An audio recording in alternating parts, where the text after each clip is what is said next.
again, resilience says you persevere, you persevere, you persevere. It sucks, it sucks, it sucks. It's raining, it's raining, it's raining. But thousands of people, millions of people, billions of people before you would have killed to be where you are. And you know what? Today, in my resilience as an offensive tool, I say I acknowledge that and I receive that. I receive it to be in the room right now, but I'm not obligated to act on their best interest or their behalf, right? I am obligated to take what they gave me and do the very freaking best that I can do with it. Most conversations about connection tell you what to think. But are easy answers ever enough? I'm Keith Richardson. With my co-host Gerren Taylor, this is More in Common. Honest conversations about what keeps us apart and what doesn't have to. Come think with us. Like, I feel that viscerally, that man, I see the pain that he's experienced and the things that he's suppressed and that just shape how he shows up. And it's like, yeah, you want to do more with it, but then you reach a point, and I reached this probably a couple years ago, where it's like, yep, I accept and give grace and accept where he is now, because that's who he is. And I don't need to do anything with that other than love him and just allow the relationship to be what the relationship is. Yeah. You know, it's one of the things, and I've shared this story.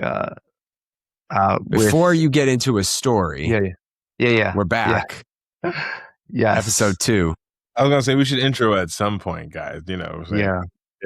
Now, go ahead. Let me not go down the rabbit hole. Well, this is the More in Common podcast. I'm Gerren Taylor. That's Keith Richardson. Joining us again this week is Jonathan Pride, who is a combat veteran, author, and the founder of Caterpillar Leadership Institute. He spent many years as a military intelligence officer and also ran Empower Texas, where he helped 750 people launch tech careers, which I'm going to ask you about after you tell your story.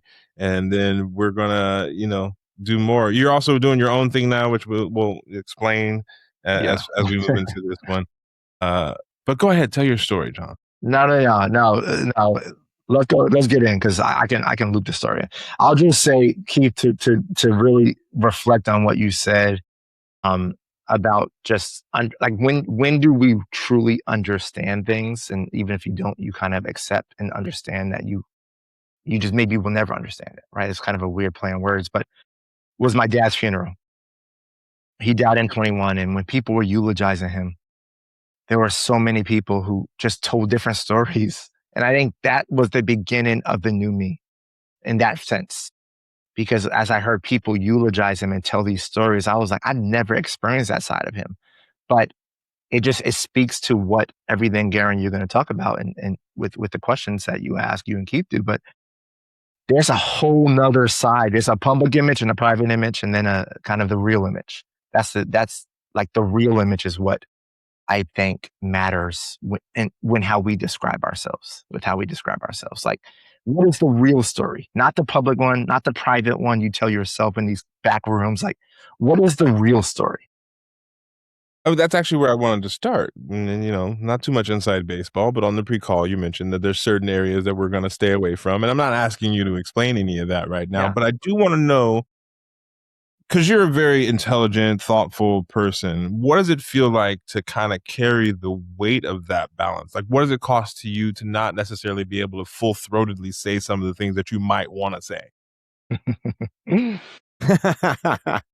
Yeah, what does it cost? Well, I live in Texas, and I'm from New York, so your audience can make some assumptions based on those two truths. I'm a Black man in America.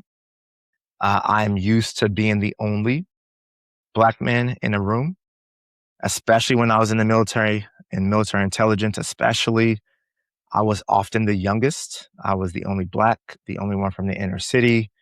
I'm not Ivy League educated. My parents were not wealthy by any stretch. And so there's a burden. It's the cultural appropriations that we feel we're under, right? Like we have to represent all Black men who are in this space because there are countless others who aren't. As someone who grew up in a household with one working parent, right? And, I had this expectation growing up that I have to just be grateful. I can't ask for seconds because other people have to eat, right? Like, what does it cost to get to where you are? And I don't think I'm anywhere close to making it in life, but what it cost me to get here was to break that. I can't be the lone survivor of everything I impart, every journey I embark on. I can't. It will break me. And this is a hard thing for me to say out loud because I do live in service to others.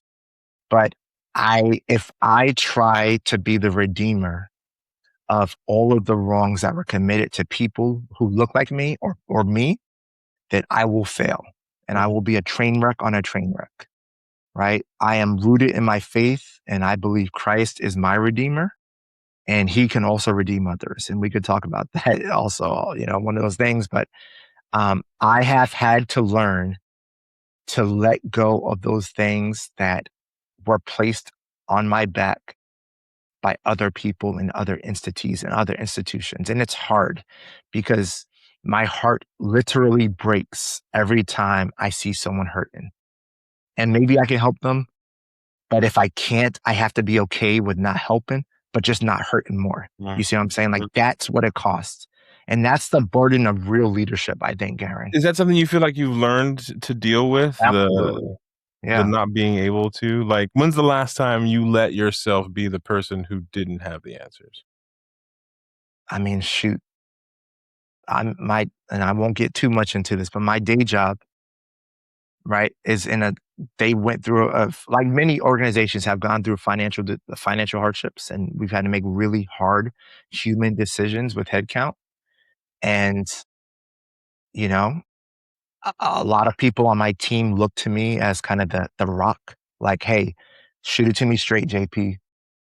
Do I need to look? Do I need this? And even now I'm like, I want to be there to help them, but at some point I cannot bear the cross of the organization I work for. It's not my company, right? It's not my money. It's not the ones who I'm not the one who informs the decision rights. Like at some point I have to say, listen, employee, partner, teammate, peer, you got to make a decision for yourself. What are you going to carry? What are you going to do? Right? I can advise you and mentor you, but I can't carry it for you.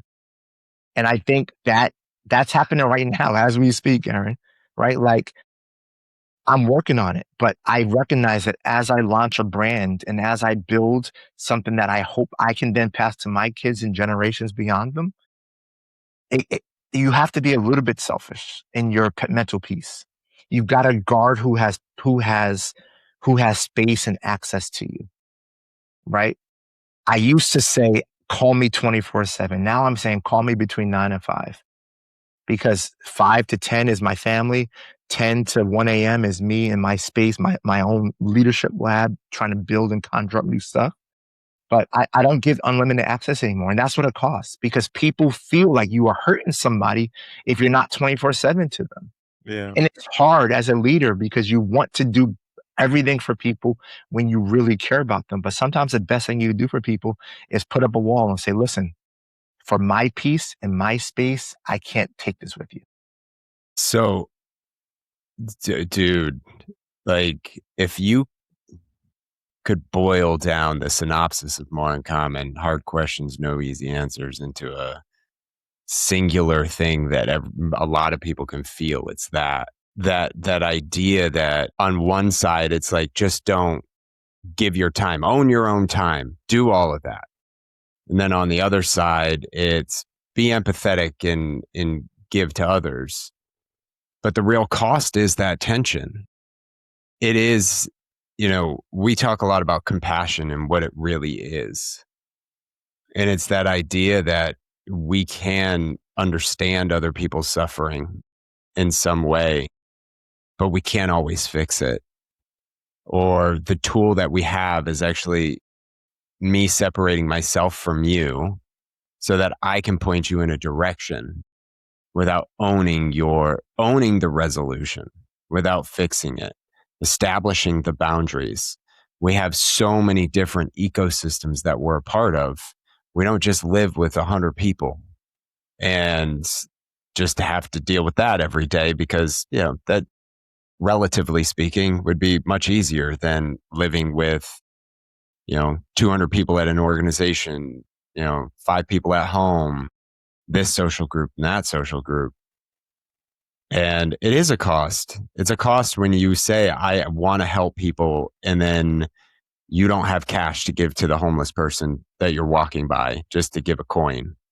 And, if there's meaning in that to somebody, it's like, man, now I feel bad. It's like that bad feeling is the cost of working, and the tension that we're constantly working on to get better, to get to a place where you can serve the way you best serve, versus just reacting to what you what all of the other circumstances tell you you're supposed to do. Yeah. It's the idea of systems change, right? And that's what the Caterpillar Leadership Institute in this SOAR mindset, right? That's what I'm trying to build, Keith, to what you just said. The SOAR mindset and this organization I've launched, and there are just amazing updates I'm getting every day, which reminds me that I'm on the right path, right? But the SOAR mindset is rooted in what you just said, Keith. The SOAR mindset is this leadership framework. It's an operating system that I've built and is research backed. And I have different partnerships with post-secondary institutions to kind of prove out and build the assessment and the data around it, but is rooted in 4 pillars: storytelling, ownership, abundance, and resilience. All 4 of these pillars are absolutely necessary to work in concert in leadership. And Keith, to what you said about the cost, even the homeless person example you used briefly, I may not have cash on me, or maybe I have a debit card and the homeless person needs cash real time, right? Systems change says that you can give that homeless person cash and it will absolutely help them. But how can you treat the root causes of their homelessness? Is it a life circumstance? Is it a choice? Is it a mental health? Is it just a job loss? Is it a family loss? Like what is the system behind why they're homeless? What are the resources outside of that cash that can help them? What is the resilience story that homeless person carries? The unhoused person, I say, that's the new way we describe homelessness, is unhoused, right? The unhoused person. What is the story, right? All of that feeds into why the SOAR mindset's necessary. Because in everything, all of us, every single one of us do, is we tell stories. Whether it's fake news, where you control narrative, right? Try to feed false information, or you tell authentic story, whether it's this, whether it's that. That's the storytelling. The ownership part of it is, how did you get to the precise moment across the screen from you, 2 amazing leaders? The abundance mindset is, abundance isn't surplus, right? Abundance is a mindset around, I may not have everything, but I have what I need to get to everything. That's a very unique mindset.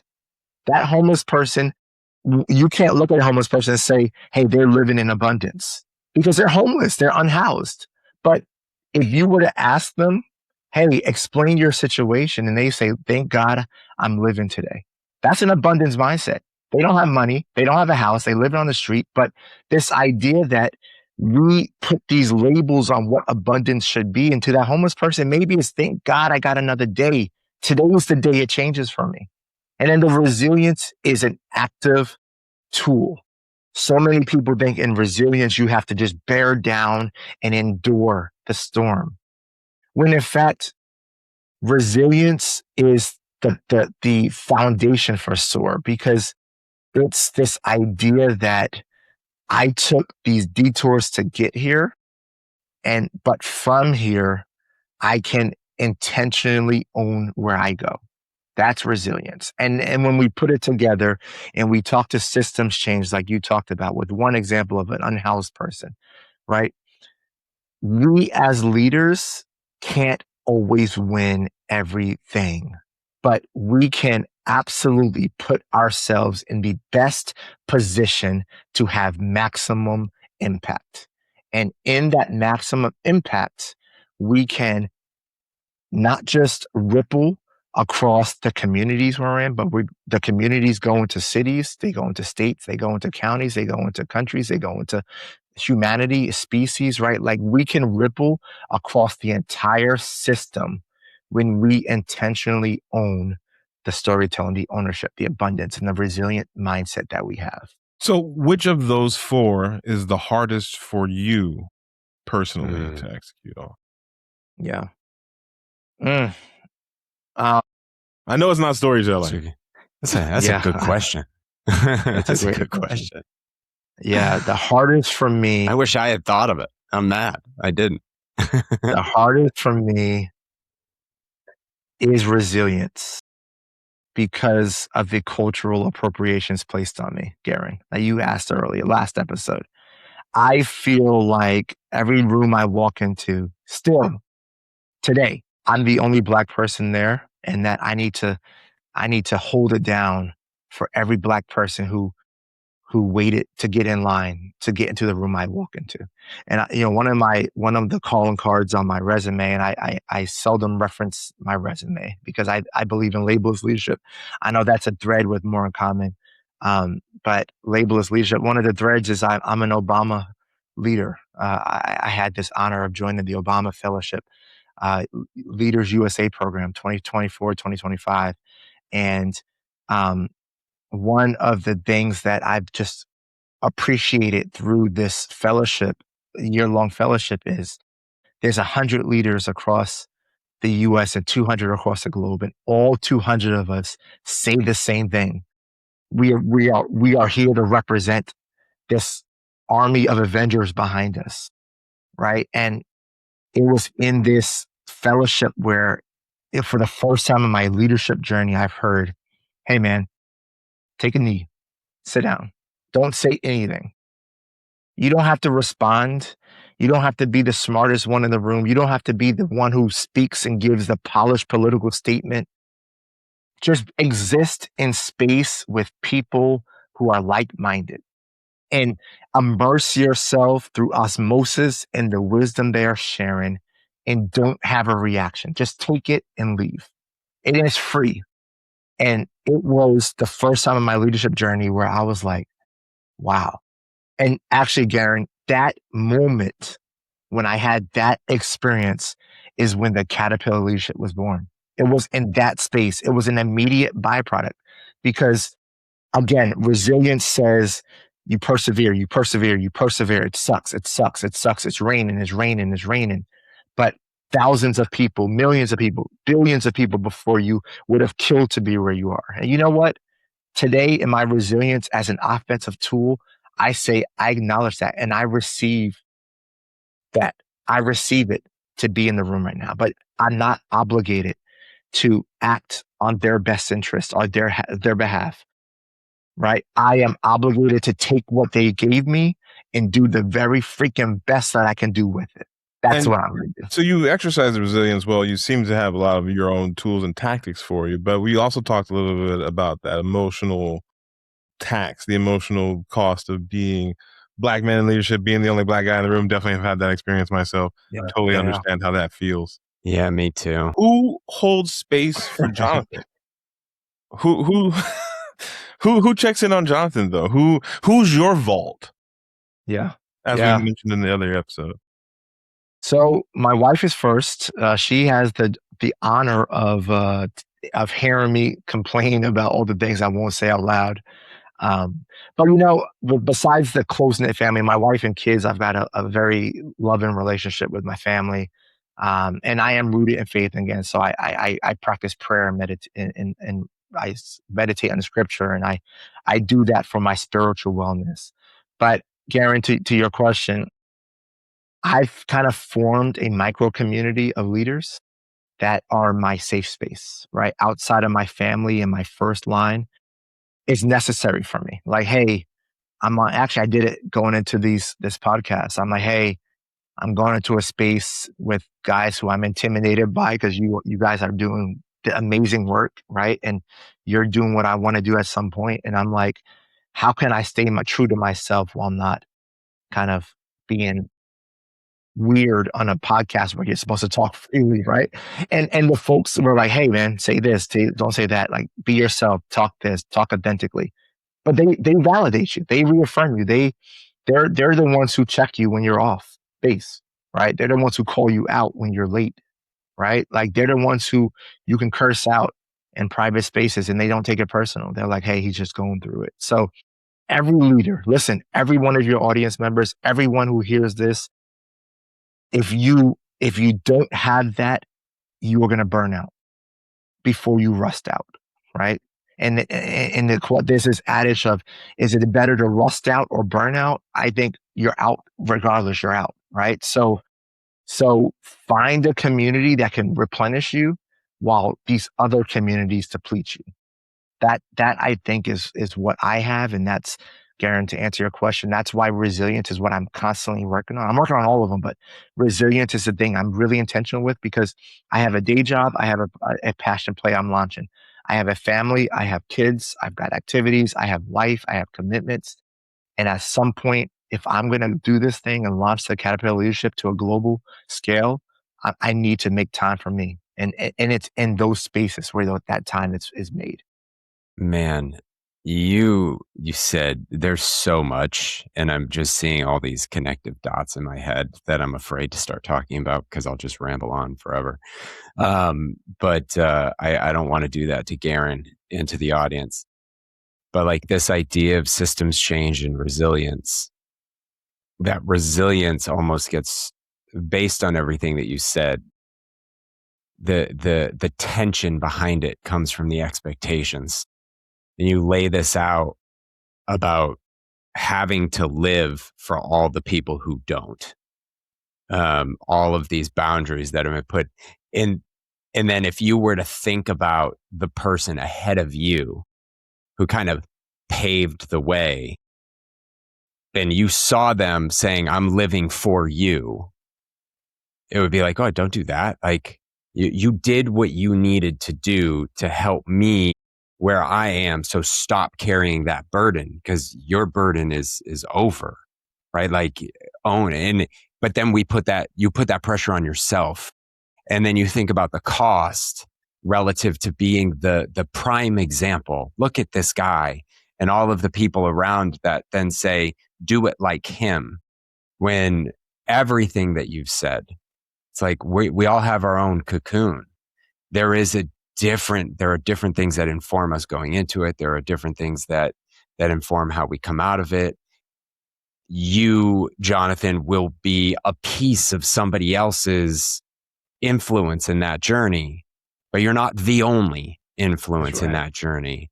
And when you put all of this burden and pressure, the resilience feels like, and you talk about systems change thinking, it feels like that's how I'm supposed to be resilient. Own it, grind it, push. When in reality, to be resilient, you have to let certain things go. You have to think about things differently than you've been told to think about them, simply because that's the way other people did it. It's not to say your way is the only way for everybody, but it's a piece of that pie. And when we can let go of those burdens, it makes it easier to be resilient through the path forward. And then, yeah, sometimes we got to grind and we're not in the mood, but that's not the same thing. And like, so I love everything that you just shared. And I, that leads me to this question of like, where does it, in those other moments, not just, trying to carry the burden of all Black people that follow you, but like, where does that resilience also get hard for you in the mundane and the day to day that maybe other people would relate to more directly? Yeah, man, this is such a deep question. I think it appears on the fringes, right, of your life, of life, not, of my life. When I am always on and then I get an opportunity to be off, I don't even know what off is. That's the fringes to me. That is where life gets really, really difficult. Because again, when we have this idea that we have to be all things to all people, we end up being nothing to ourselves. And that's where it's hard for me. And, again, I have so many hats I shuffle between sometimes in the course of a day, right? And as one of the things that COVID has done to the professional workforce, right, is we have this thing called Zoom, right? And there's days where I'm on 8 consecutive Zooms, hour after hour in my day job. And get this, they are 8 different types and styles of leadership that is required from me. Sometimes I've got to be the leader. Sometimes I got to be the disciplinary. Sometimes I got to be the mentor. Sometimes I got to be the coach. Sometimes I got to be the visionary. And there's times when I go through this day and I'm like, okay, I wore this hat, and then immediately I unplug and my work day is done. And then my 7-year-old son's like, hey, let's go play basketball in the driveway. And I am so mentally exhausted.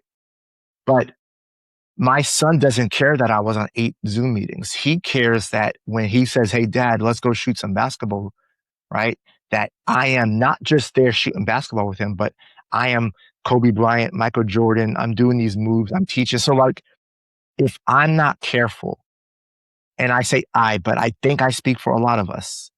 If I and or we are not careful, we lose the best parts of us doing the things that require the least from us.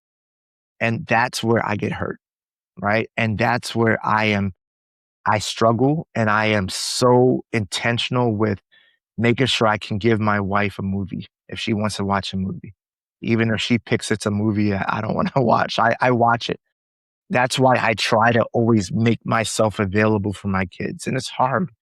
And that's why I So how try many to make times myself available. have you seen The Notebook? No, I'm just kidding. I know, yeah. No, she's more the Lifetime, like these terrible acting Oh, movies. But it's like it's she's insane. it's good, right, for her. So it's got to be good for me. But anyway, I don't know, Keith, I even answered the question. It's a great question, man. And honestly, I think that's where it's on the fringes. Where if we're not careful, that's where we get hurt deepest. Gerren has something, but I have one more thing before. It was just I was going to tie it back to your sentiment of grace. And I think this is an area we often all fall short. And it impacts our ability to apologize, to be honest, to let our kids know, hey, I'm sorry I'm not here right now. Like, I had a long day. And I know you don't care, but that connection point of you're not perfect is actually more helpful to them than like living up to this ideal. So the point on grace is having grace, giving grace to ourselves and saying, yep, I'm not perfect and I don't do it perfectly all the time. And when I mess up, how do I not just externally apologize to the person that I may affect, but even just, accepting an apology from yourself to say, yep, I'm sorry. Yep, I accept it. And then we move forward. We persevere to the next so we can be better the next time, not just this time. Right. Yeah. So you know what it is, Gary, before you go, this is not even a story, but Keith, what you just said, one of the activities in SOAR, right? One of our live leadership labs as part of our full program is a permission slip. So this is what I encourage all of your listeners to do, right? Like take it or leave it. But this is an encouragement that I think you would thank me forever for. Tomorrow morning, whatever time your tomorrow morning starts, wake up and don't just say it out loud, but write down on an index card or a sticky note a permission slip to not do something you're expected to do that day safely and legally, right? Like obviously, Important caveat. Yeah, within reason, right? But like for You can me, send your my complaint letters permission to slip. Jonathan. Yeah. Don't send anyone to me. But for me today, this is what my permission slip was today. I had a 1 o'clock. I had a 2 o'clock, which is a meeting right after this segment that we're gonna do together. And I said this morning, I said I'm not doing it. Reschedule it and find time, or continue it without me and let me know what was discussed. Old me would have like just worked 3 back-to-backs. New me was like, you know what? No, I'm not going. I'm gonna pour into this session with my guys, and I'm gonna try to impart wisdom on people who maybe can learn something from my story. And I want time to decompress. And so I said, I'm not going. I didn't cancel it. I didn't say try to find new time next week. I said, I'm not going. And that's my permission slip I gave myself. So I encourage all your listeners. I like that. Let's try it out. I like that a lot, but safely and legally. And you honor us. And you have to care for your kids. It is a law in America, so you got to feed them. I give permission to not feed my children today. I was going to ask because we're talking. Over the space of the last 2 episodes, we've talked about the various cocoons, the points of your life, the various changes, what you've had to give up, the adjustments that you've made, the costs. Is there a cocoon? Is there a butterfly? Is there a version of Jonathan that didn't take this path that you still kind of grieve for, that you still kind of think about, like what it would have been like to be 4-star General Pride? It's like the movie Sliding Doors, right? Gwyneth Paltrow, I think, was in like that. Yeah. No is the answer. No. But yes and no and. Another quick story. I know we're at time here. No, but it was cool. Okay, quick story. So no, I wouldn't change anything, right? I believe God ordained every one of my steps and aligned them to get to exactly where I'm at today. But how I made choices, I would change some of those. One of them, I had an opportunity to go to Penn State, the Penn State University, Penn State University, whatever their main campus is, and I had a scholarship opportunity. Happy Valley. I had a scholarship opportunity in their physics program. I wanted to be an astronaut when I was a kid. I was pretty decent at physics. But I didn't get in because of my grades. I didn't get in because of my skill.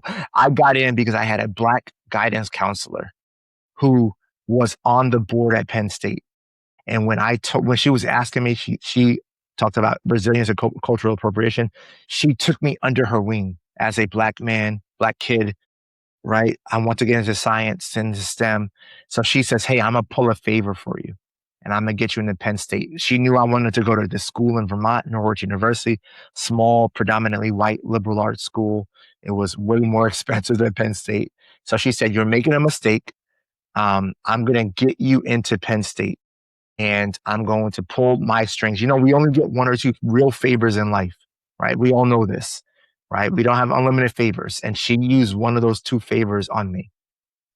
And she got me into Penn State, and I was not qualified to go to Penn State. But because I wanted to set out on my own path, you all heard my story from last episode, and prove to the world that I was not my brother and I was better than this, I turned down a full ride to Penn State to go to a small liberal arts school in Vermont. And it worked out. God bless me, and here I am. But I regret how I treated her.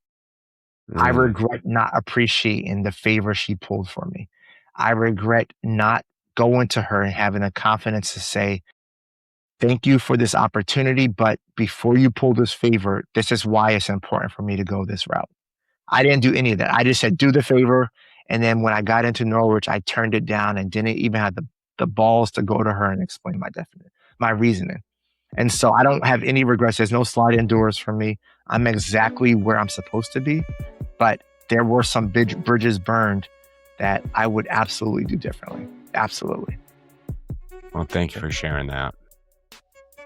That's a good one. That's a good one for us to leave this week. This is the More in Common podcast. I'm Gerren Taylor. That's Keith Richardson. Thank you again to Jonathan Pride. We got another one coming up with you where we'll talk some more, about why we still engage in this, even though it has cost us so much along the way. We hope you all are enjoying it. Please like, share, comment, share with a friend, and we'll continue this conversation. See you all next week.